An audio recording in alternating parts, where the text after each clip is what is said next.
దైవజనమా, ఈ కాలపు మనుషులు ఇష్టపడనిది ఏదైనా ఉన్నదా అంటే గద్దింపు, హెచ్చరింపు. ఒకప్పటి ప్రజల మనస్తత్వాలు వేరు, ఇప్పటి ప్రజల మనస్తత్వాలు వేరు. నువ్వు మంచోడివి అన్నంత కాలం ఆ వ్యక్తి మనతో మంచిగా ఉంటాడు. ఏదైనా తప్పు చేసినప్పుడు గద్దించారు అనుకోండి, అప్పుడు విశ్వరూపం చూపిస్తాడు. కాలానుగుణంగా ప్రజల మనస్తత్వాలు మారిపోయి, నా జీవితం నా ఇష్టం, నన్నెవరూ ఏమనకూడదు, నా జీవితం మీద ఎవరి అజమాయిషి ఉండకూడదు, ఎవరి ఆధిపత్యం ఉండకూడదు, నేనేం చేయాలనుకున్నానో అది చేస్తా, ఏది త్రాగాలనుకున్నానో అది త్రాగుతా, నేను ఎలా జీవించాలనుకున్నానో అలా జీవిస్తా, నన్నెవరూ గద్దించకూడదు, నా జీవితం మీద ఎవరూ పెత్తనం చేయకూడదు. అంటే ఆ గద్దింపును కూడా పెత్తనంగా, నా మీద ఎవరూ పెత్తనం చేయకూడదు, నన్నెవరూ గద్దించకూడదు. గద్దింపు అనేది ఈనాటి యవ్వన పిల్లలకు ఓ రకంగా చేదైన గుళిక, వ్యాపకాయ మందు లాంటి చేదైన గుళిక. ఒకప్పుడు నా చిన్నతనంలో, అంటే 90sలో, నా చిన్నతనంలో 80sలో, ఆ ప్రాంతంలో తండ్రి కొడుకుని చూసి అసలు నాన్న ముందుకు రావటానికే గడగడలాడతారు ఇన్ జనరల్గా. ఒకవేళ ఏదైనా అబ్బాయి చెప్పాలి నాన్నకంటే, మీడియేటర్ ఉంటారు ఒకళ్ళు ఇంట్లో. ఎవరు చెప్పండి? అమ్మ ద్వారానే వెళ్తారు కదా. డైరెక్ట్గా నాన్న ముందు నిలబడి మాట్లాడటం ఓ రకంగా సాహసమే. అలాంటి ఆ రోజుల్లో తండ్రి కొడుకుని చూసి ఎప్పుడైనా కన్నెర్ర చేసి, రేయ్ ఎవర్రక్కడా అని అన్నాడు అనుకోండి, అమ్మో సింహం గర్జించింది అని గడగడ ఉనికేటువంటి వాడు. ఇది ఒకప్పటి పిల్లల పరిస్థితి 80sలో. ఇప్పుడు 2024 కదా. ఈ కాలంలో అదే తండ్రి పిల్లల వైపు చూసి, రేయ్ ఎవడరక్కడా అని పళ్ళు పటపటమని గొరుగుతో గుడ్లు ఉరివురు చూస్తూ ఉంటే, కొడుకు అక్కడుండి చూసి అంతే ఎఫెన్సివ్గా చూస్తాడు, ఇట్లా చూస్తాడు. నువ్వు పళ్ళు పట్టమని గురితే అంటాడు, ఎక్కడెవడు భయపడేవుడెవడూ లేడు, ఆ జమానా పోయింది అని కదా. అంత ఎఫెన్సివ్గా ఈ కాల పిల్లలు మాట్లాడతారు. చూడండి, భార్యను భర్త గద్దించకూడదు, పిల్లలను తల్లిదండ్రులు గద్దించకూడదు, కొంచెం వయసులో ఉన్న అత్త కోడలను గద్దించకూడదు. అట్ ద సేమ్ టైం సంఘ కాపరి విశ్వాసులను గద్దించకూడదు. ఇప్పుడు స్కూల్ ఉంది, ఒకప్పుడు టీచర్లు ఉన్నారు చూసారా, లెక్కలు సరిగా చేయకపోయినా, హోంవర్క్ చేయకపోయినా ఆ రోజుల్లో శిక్షలు ఉండేయండి. గోడ కుర్చీ ఆ కర్రతో కొట్టేవాళ్ళు, ఇట్లా కొట్టేవాళ్ళ. ఆ తర్వాత ఏం చేసేవాళ్ళు చెప్పండి? పెద్దవాళ్ళు ఎవరైనా ఉంటే కింద కామెంట్ బాక్స్లో రాయండి. ఇట్లా కొట్టిన తర్వాత ఏం చేసేవాళ్ళు? తెప్పరా చెయ్యే, ఇట్లా వీటి మీద కొట్టేవాళ్ళు. ప్రాణం మింటబోయేది. అయినా తల్లిదండ్రులు ఒక్క మాట అనేవాళ్ళు కాదు.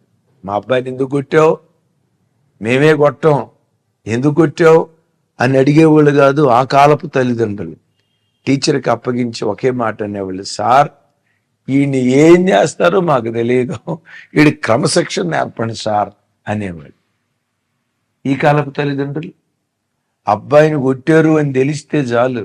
చూడండి, పెంపకంలో కూడా ఎంత తేడా వచ్చిందో.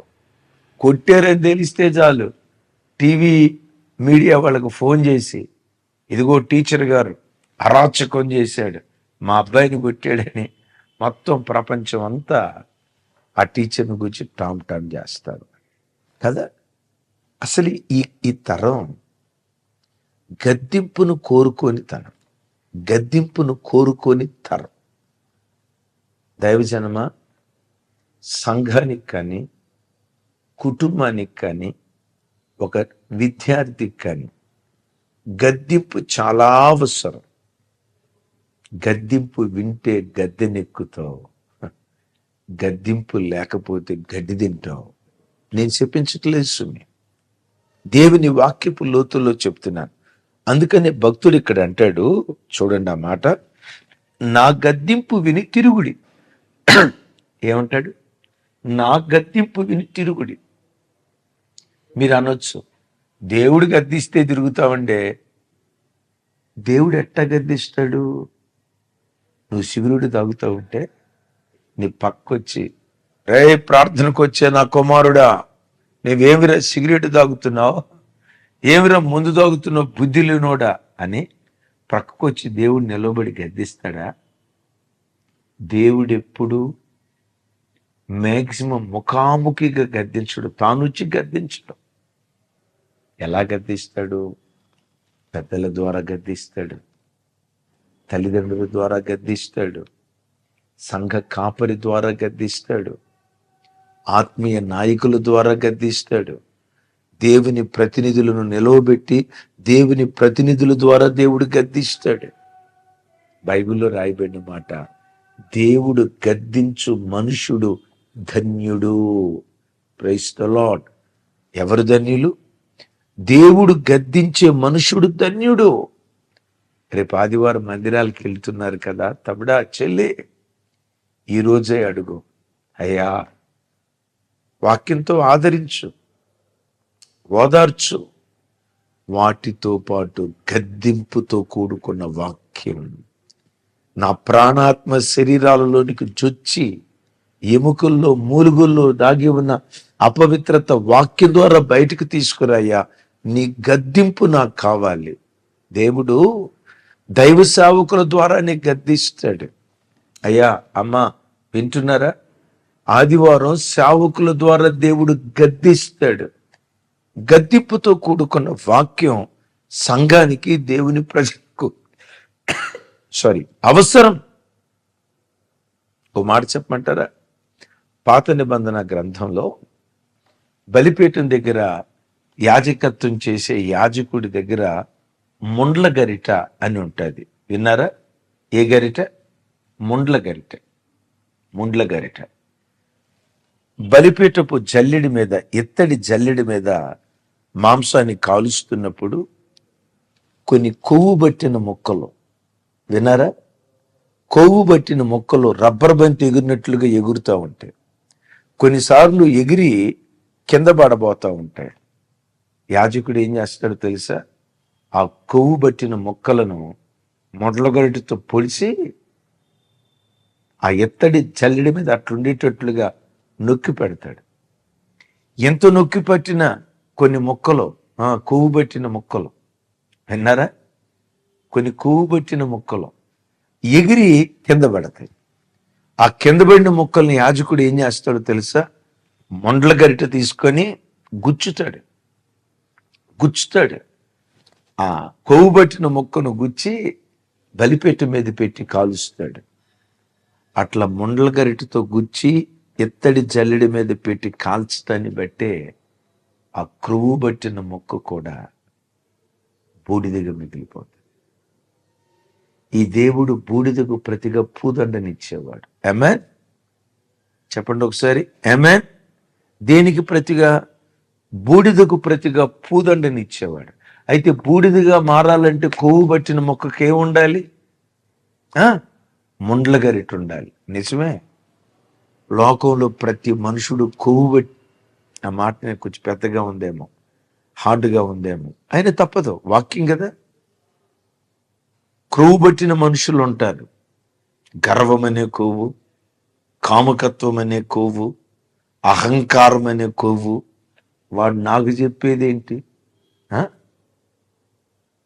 దీనత్వం లేని రకరకాల కొవ్వు బట్టి మనుషులు లోకంలో బ్రతుకుతూ ఉన్నారు.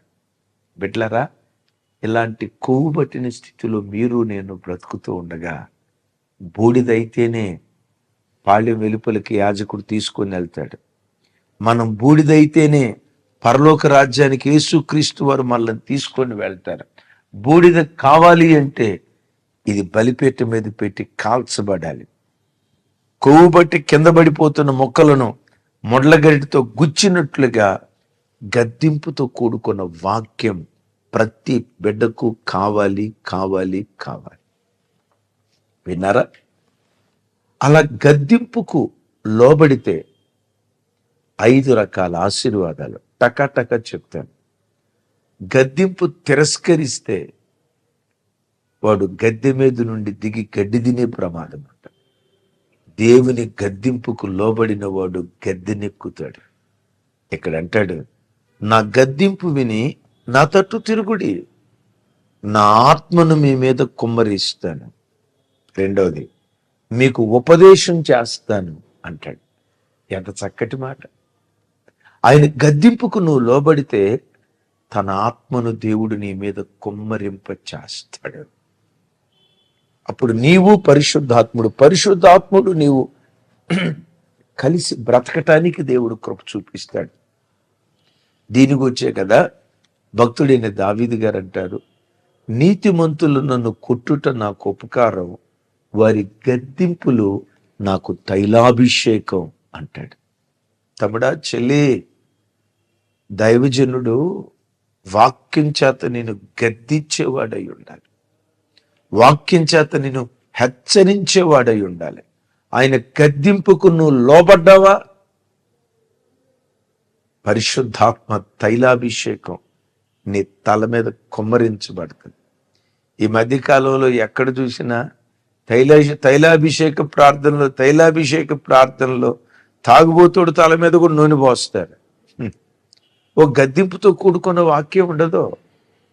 తైలాభిషేక కూడికలని ఈ కాలంలో వేలం విరిగా, ఇక వాటి జోలి నేను వెళ్ళను, ఇంతటితో ఆపేస్తాను.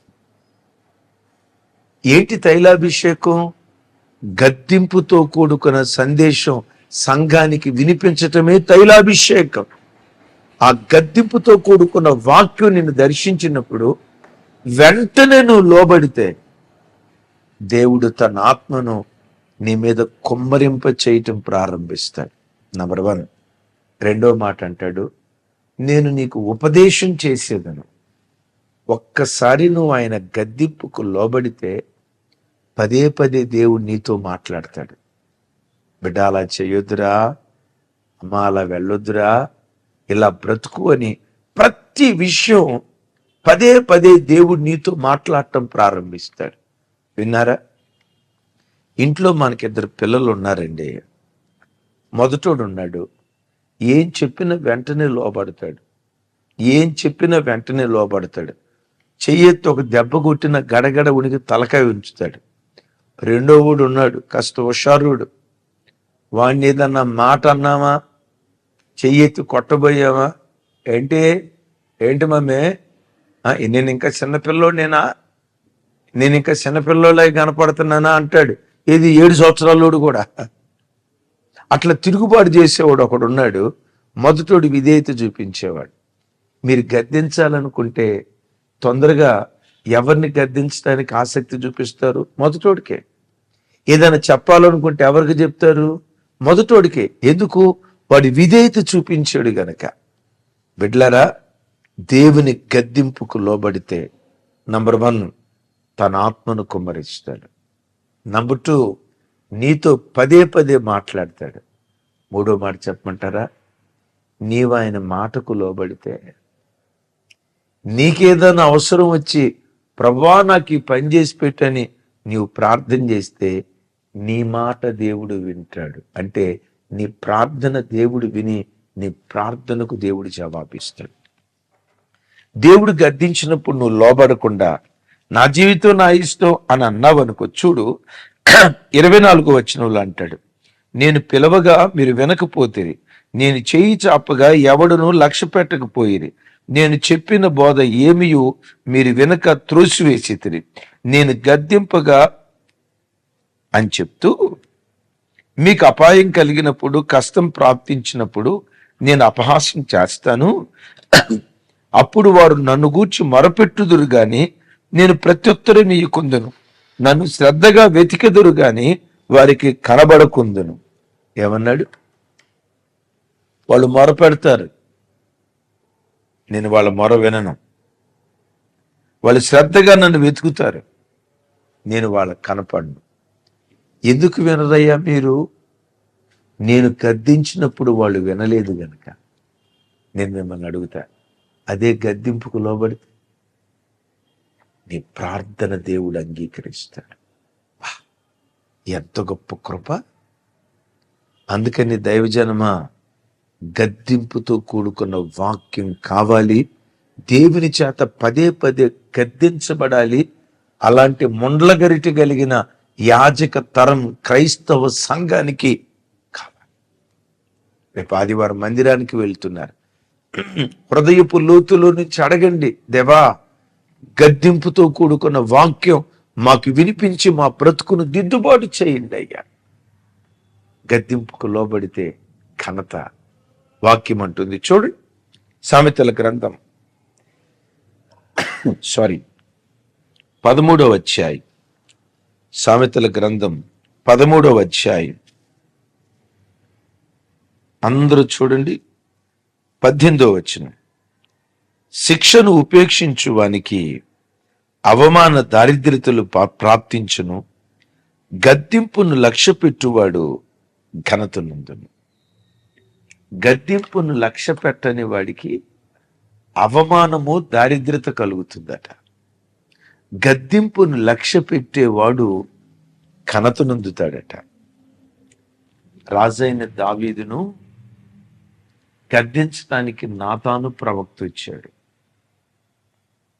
దావీదు అన్నాడు, నిశ్చయంగా మనుషుడు మరణమునకు తగినవాడే అని. నాతాను అంటాడు, ఆ మనుష్యుడవు నీవే. ఎన్ని భయంకరమైన మాటలు అక్కడ అన్నాడో తెలుసు. దావీదా, నువ్వు చేసిన తప్పును బట్టి ఇక నీ బ్రతుకు కాలమంతా నీకు యుద్ధాలే జరుగుతాయి.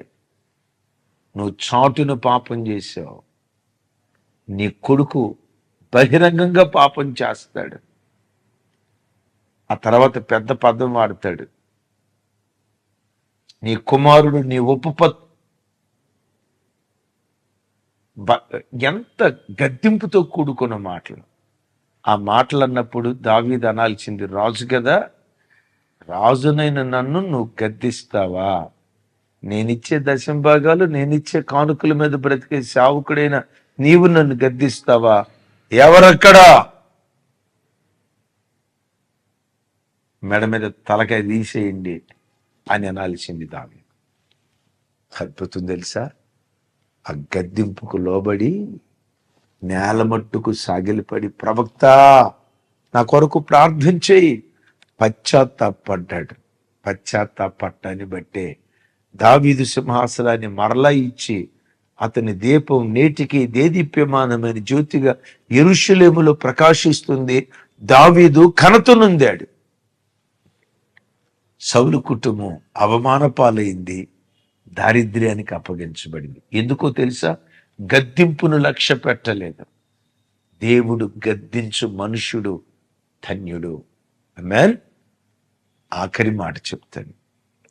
దేవుని గద్దింపు ఏం చేస్తుందో అపోస్తులుడైన పౌలు వారు చూడండి, తీతుకొత్తరం రాస్తూ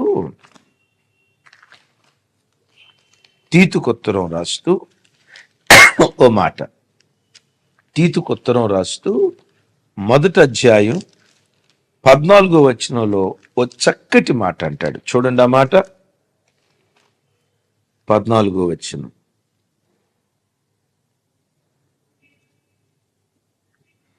విశ్వాస విషయమున స్వస్థులగు నిమిత్తము వారిని కఠినముగా గద్దించుము. ఎలా గద్దించమంటున్నాడు? వారిని కఠినముగా గద్దించు. ఎందుకు గద్దించాలయ్యా? విశ్వాస విషయములో వారు స్వస్థులగునట్లు. నీ విశ్వాస జీవితానికి స్వస్థత కలగాలి అంటే గద్దింపుతో కూడుకున్న వాక్యం సంఘానికి కావాలి, కావాలి, కావాలి. విన్నారా? అవును. మన విశ్వాస జీవితానికి పాపపు రోగం పట్టుకుంది. మన ఆధ్యాత్మిక జీవితానికి అపవిత్రపు రోగం పట్టుకుంది. మన ఆధ్యాత్మిక జీవితానికి సాతాను సంబంధమైన గుణలక్షణాలనే రోగం పట్టుకుంది. విశ్వాస విషయంలో నీవు నేను స్వస్థులగున్నట్లుగా ఏ వాక్యం కావాలి? గద్దింపుతో కూడుకున్న వాక్యం కావాలి. అయాతి అంటాడు, పౌలు గారు తీతుతో అంటాడు, క్రేతీయులు విశ్వాసంలో వాళ్ళు స్వస్థులగున్నట్లుగా వారిని కఠినముగా గద్దించు అంటాడు. తమ్ముడా, చెల్లి, అలాంటి కఠిన బోధ నువ్వు అంగీకరించగలుగుతున్నావా? ఏ కాడికి? అక్కడికి వెళ్తే అద్భుతాలు జరుగుతాయి, ఎక్కడికి వెళ్తే అద్భుతాలు జరుగుతాయి, అక్కడికి వెళ్తే స్వస్థతలు జరుగుతాయి, ఎక్కడికి వెళ్తే స్వస్థతలు జరుగుతాయి, అక్కడ తైలాభిషేక కోటం జరుగుతుంది, ఎక్కడ తైలాభిషేక కోటం జరుగుతుంది. వెర్రుడిలాగా పరిగెత్తుతున్నావా? గద్దింపుతో కూడుకున్న వాక్యంలోనే తైలాభిషేకం ఉంది. గద్దింపుతో కూడుకున్న వాక్యంలోనే విశ్వాసులకు స్వస్థత కలుగుతున్నట్లుగా భక్తుడి స్థలంలో మాట్లాడుతూ ఉన్నాడు. అయితే ఓ మాట, గద్దించేటప్పుడు చాటును గద్దించాలా, బహిరంగంగా గద్దించాలా? మిమ్మల్ని అడుగుతున్నా, గద్దించేటప్పుడు చాటును గద్దించాలా, బహిరంగంగా గద్దించాలా? కింద కామెంట్ బాక్స్లో రాయండి. ఒకవేళ మీ పాస్టర్ గారు మిమ్మల్ని గద్దించాలి, తప్పు చేశారు, చాటును గద్దించాలని కోరుకుంటారా, బహిరంగంగా గద్దించాలని కోరుకుంటారా? కింద కామెంట్ బాక్స్లో రాయండి. ఎస్, మీరందరూ ఏం రాసి ఉంటారంటే, గద్దించాలండి, కానీ చాటును గద్దించాలండి. బహిరంగంగా గద్దిస్తే ఎట్లా? ఎందుకు? ఏదో సామెత ఒకటి ఉంది కదా, భర్త కొట్టినందుకు కాదంట, తోటి కోడలు తొంగి చూసినందుకు వచ్చిందంట బాధ అంతా. పాస్టర్ గారు ఎంత గద్దించినా పర్వాలేదండి, చాటును గద్దించాలా. మరి ఓపెన్గా గద్దిస్తే ఎట్లా, అందరి ముందు గద్దిస్తే ఎట్లా అని అంటారు. డెఫినెట్గా మీరు అందరూ అదే రాసి ఉంటారు. అయితే అది తప్ప అంటే తప్పు అన్నాం, నిజమే. కొన్నిసార్లు సీక్రెసీ మెయింటైన్ చేయాలి. కొన్ని విషయాలు, నలుగురికి తెలియని విషయాలు రహస్యంగా మరుగుగా గద్దించాలి.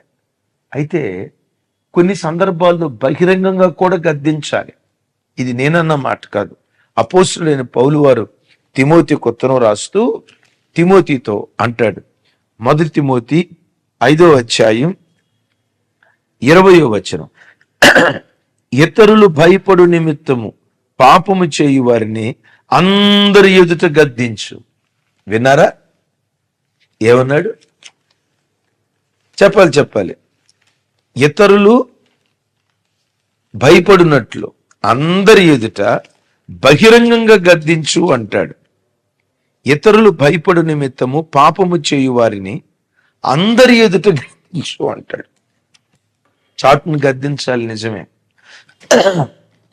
మన విషయాలు నలుగురికి తెలియకూడదు అనుకున్నప్పుడు కొన్ని వ్యక్తిగత విషయాలు చాటును గద్దించాలి. అట్ దట్ సేమ్ టైం ఇతరుల గుండెల్లో భయం కలుగునట్లుగా అందరి ఎదుట గద్దించు అని మాట్లాడతాడు. మీకు తెలుసా, పౌలు వారు అపోస్తులైన పేతురు వారిని అందరి ఎదుట గద్దించాడట. గలతీయులకు రాసిన పత్రిక 2వ అధ్యాయం 11వ వచనం, అయితే కేఫా అంతియోకియాకు వచ్చినప్పుడు అతడు అపరాధిగా తీర్చబడిను గనుక నేను ముఖాముఖిగా అతన్ని ఎదిరించి తిని. విన్నారా? 14వ వచనంలో అంటాడు, వారు సువార్త సత్యము చొప్పున క్రమముగా నడుచుకొనుకు పోవుట నేను చూచినప్పుడు అందరి ఎదుట కేఫాతో నేను చెప్పినదేమనగా, అందరి ఎదుట కేఫాను గద్దించాడట. ఎవరు? పౌలు వారు సేవలో చిన్నవాడు, పేతురు వారు సేవలో పెద్దవాడు. పెద్దోడిని చిన్నోడు గద్దించాడు. చూడండి, పెద్దోడిని చిన్నోడు గద్దించాడు. ఎవరిని? పేతురు వారిని. చిన్నోడు, సేవలో చిన్నోడు పౌలు వారు గద్దించాడు. నిజమే, వీళ్ళిద్దరు పెద్దోళ్ళు చిన్నోళ్ళు. పౌలు వారిని మన రోమన్ క్యాథలిక్ వాళ్ళు ఏమంటారో తెలుసా?